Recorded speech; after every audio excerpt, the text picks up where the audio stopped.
আসসালামু আলাইকুম এভরিওয়ান, কেমন আছেন আপনারা সবাই? আশা করি ভালো আছেন। আমিও আলহামদুলিল্লাহ ভালো আছি। সো আজকে আমি আপনাদের সাথে শেয়ার করতে যাচ্ছি একটা মিনি ব্লগ। সো চলেন দেখে নেওয়া যাক এখানে মিনি ব্লগে কী কী থাকছে।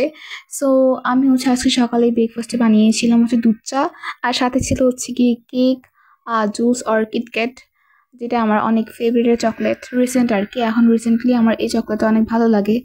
সো এখানে আমি দুধ চার সাথে কেক খেয়ে নিচ্ছিলাম, আর এটা আমার কাছে অনেক ভালো লাগে, মনে হয় যে একটা বেস্ট কম্বিনেশন। আর আপনাদের কার কার আমার মতো এরকম দুধ চা দিয়ে কেক খেতে ভালো লাগে অবশ্যই কমেন্ট করে জানাবেন। আর তারপর আমি এখানে খেয়ে নিচ্ছিলাম একটা জুস, আর এটা এসএমসির একটা জুস ছিল। আইসক্রিম খাচ্ছিলাম, আর এটা ছিল ক্ষীরমালাই আইসক্রিম।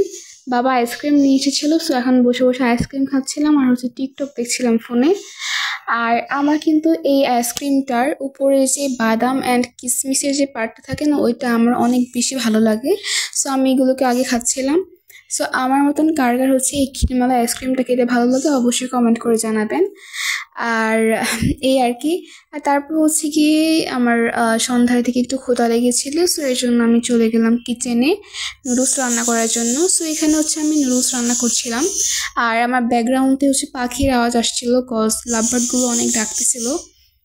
সো প্লিজ এটা সবাই স্কিপ করবেন। অ্যান্ড তারপর আমি এখানে নুডলসটাকে সিদ্ধ করে নিচ্ছিলাম, আর সাথে গিয়ে আমি একটা পেঁয়াজও কুচি করে নিয়েছি।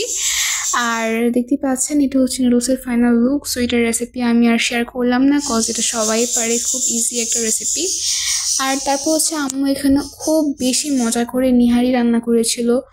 আমার কিন্তু এই হাড় খেতে বেশি ভালো লাগে না, তাও আমি খেয়েছিলাম, ভালোই লেগেছে। যারা নিহারি লাভার তাদের কাছে অনেক বেশি ভালো লাগবে, এই রেসিপিটা অনেক বেশি মজা হয়েছিল।